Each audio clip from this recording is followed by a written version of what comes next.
David for $5 says, there any place for psychedelics like mushrooms? I don't understand why God would create them, then make them edible if we can't eat them. It's almost like, do you remember that what we used to say when a kid, God made dirt and dirt don't hurt? Right. Yeah, so I noticed that you had a channel full of like magic mushrooms at one point. Yeah, I've rebranded that one. Yeah. That was called Fractal Universe. Universe spelt Youniverse. And that was really part of my own spiritual journey, which is kind of the same thing with Church of the Eternal Logos, is me kind of talking about how I see the world from where I'm at. And previously, I made a lot of videos promoting people like Terrence McKenna, Robert Anton Wilson, Timothy Leary, the Alan Watts type of worldview.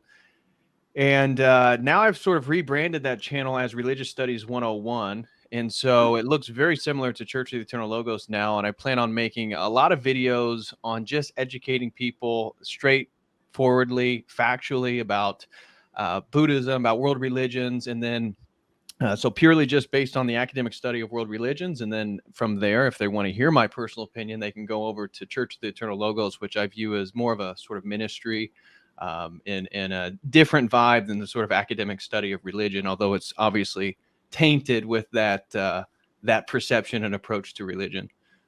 Which kind of leads into this super chat that came in for $5, actually. And I did want to also bring up the fact that if you're going to brainwash large swaths of people, one of the best ways to do it is to use drugs and, psychological mechanisms to lower barriers.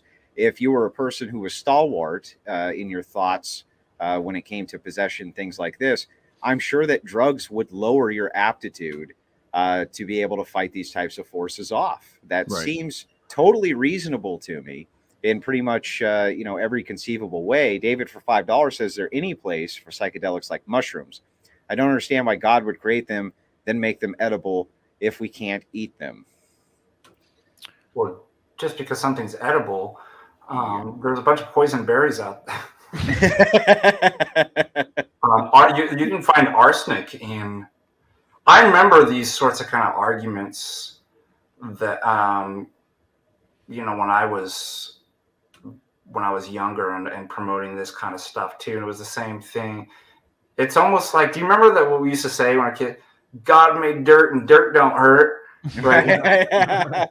but dirt does hurt. It does hurt. That's not dirt. It's dog poo, dude. Don't eat it.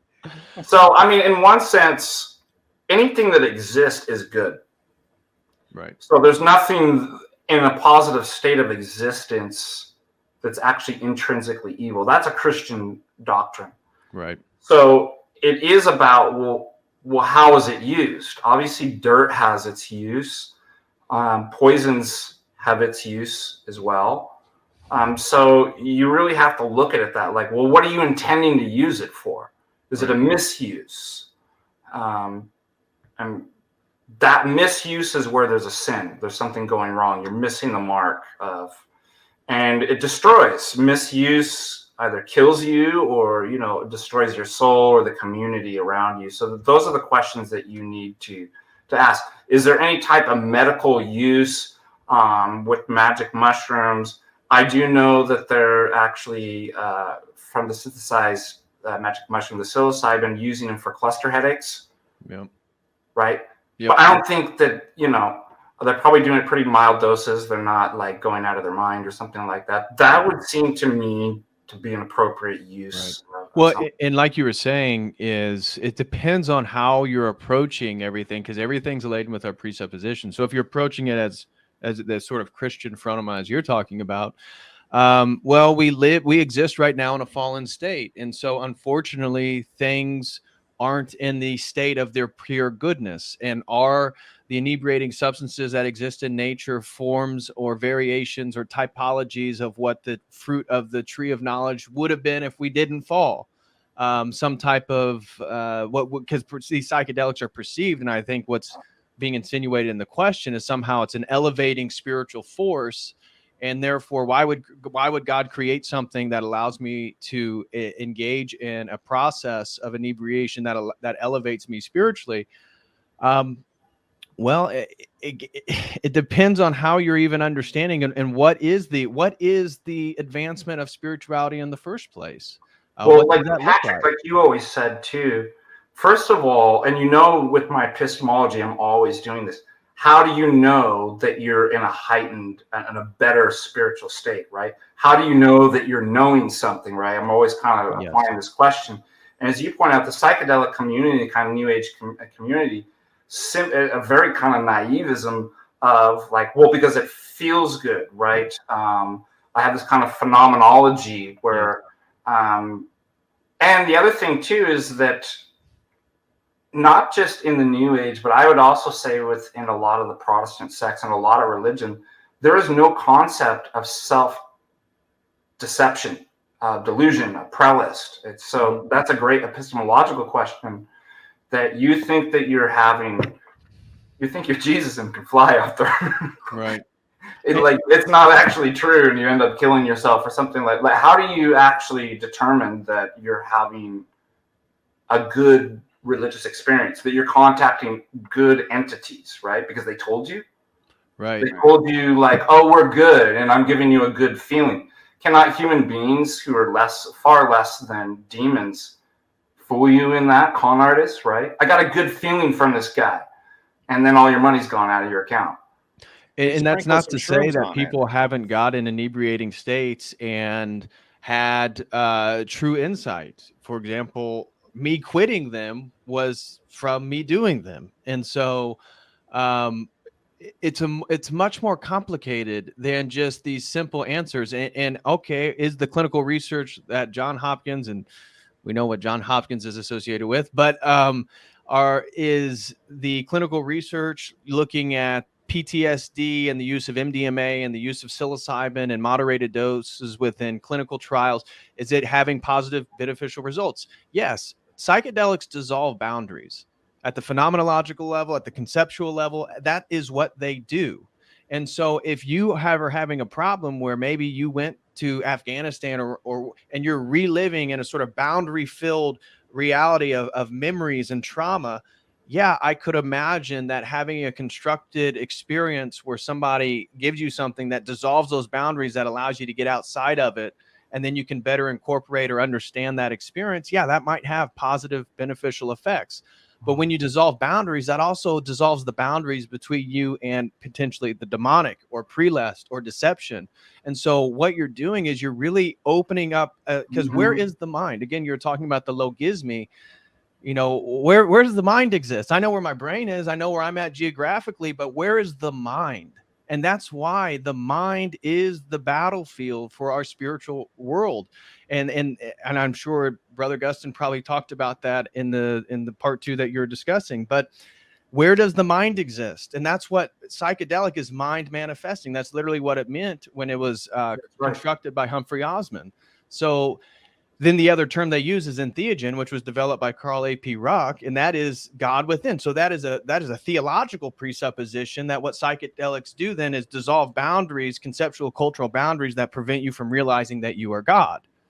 So both terms, and that's why I actually prefer psychedelic. I think it does catalyze sort of cognitive things within your own mind. That's why, depending on where you're at, in your own mind, is going to really dictate how you're going to experience your trip, whether it's LSD or DMT or ayahuasca or various species of mushrooms. So it's just much more complicated than that. And they're ancient, and clearly people discovered these and they were used in various ways. It's not, that's why Christianity and Orthodoxy in most Orthodox religions. So you can look at Orthodox Zoroastrian, Orthodox Islam, Orthodox Christianity, Orthodox Judaism, Orthodox, most traditions were suppressing these practices. They were most concerned with inebriating drugs and promiscuous sexuality, because those things are going to dramatically reinvert the perception of what is right or what is wrong or how. And that's exactly what we're seeing in our own world. And so trying to stamp out or deal with inebriating drug use has been a common problem that has been dealt with Orthodox anything, any sort of religion. Well, it's interesting that you say that. You're essentially making the case that it's kind of an out of the frying pan and into the fire kind of thing. You know, you can use these things in a way to help yourself get outside of maybe a terrible or horrific experience, kind of self-medicate, but there is kind of a deal there, right? A deal of sorts. And the bad end of that deal is that you're now lowering your own barriers from any type of suggestion that may come from the noetic Right. or from outside forces. Even if it's not demonic, it would still even open you up to suggestion from other human beings with more ease, wouldn't it? Like all of these things, it seems like it's a trade-off. Seems like it's a trade-off. Yeah, well, and that's why you see very few people who engage in high dose. I'm not talking about microdosing, but higher dose psychedelic activity. You hardly hear of anybody who then comes out of there and doesn't believe in a sort of spiritual reality. Because again, it's dissolving boundaries. It's dissolving the boundaries between us and whatever that realm is, or where it's at, or how we engage with it. Is it our mind? Is it our heart? What exactly allows us to engage in that realm? It puts you in there. It makes you more suggestible. So then when you look into theories of magic, and somebody like Alan Moore, the comic book writer who's a self-proclaimed magician, he talks about that magic is about entering the mind and exiting the mind. And so you look at Grimoire. Grimoire, is, according to him and Aleister Crowley, has to do with grammar, language. Language manipulates our mind. Magic is occurring, and this is the sort of theological then understanding of how magic is an inversion of the word, the incarnated logos, the logos itself, the word of God, and that ceremonial magic. That's why in ceremonial magic you can conjure these demons. And the point is that we as humans exist in this weird in-between space where we can actually control demons if we know their name. And naming and names becomes really, really important. And even as Orthodox, we don't want God to ever forget our name, memory eternal, right? Because naming is a sign of possession. We want to be possessed by God. We want to be part of his family. We want to be owned by him. People who engage in ceremonial magic get into these grimoires where they find these ancient different names of various entities, they could be all over the world from different cultures. But once you have the name, once you perform the ceremony, now you as a human can enact knowledge, you can gain some type, but there is always an exchange because it has to get something from you for you to get whatever it is that you want from it. The classic Faustian deal. Right. Yep. I got to read you this. It reminded me of, you were saying too, that the use of drugs of human beings to possess other human beings, to make them more susceptible. Governments are well known and scientists are well known for this. I was thinking about when I was teaching this course on political philosophy. Arthur Kessler's Ghost in the Machine, he has a section mutating the future, and it says, in 1961, the University of California, San Francisco Medical Center organized a symposium on control of the mind. And Professor Holger Heiden of Göteborg University made headlines with his technical paper, Biochemical Aspects of the Brain Activity. And in this, I kid you not, it says, here's the quote, in considering the problem of control of the mind, the data give rise to the following questions. Would it be possible to change the fundamentals of emotion by inducing a molecular change in the biological activities in the brain, the RNA in particular? And it goes on, and it actually names certain drugs as well. I'm trying to remember the name of the drug that makes you extremely susceptible. Oh, here it is. LSD? No. Tricyanoaminopropine is one of the drugs that they were working with too. And notice it's all around the same time, 1961, when they're talking about this. And here is something right in a symposium, a medical school, right? A medical center, and the scientists actually talking about, the use of drugs.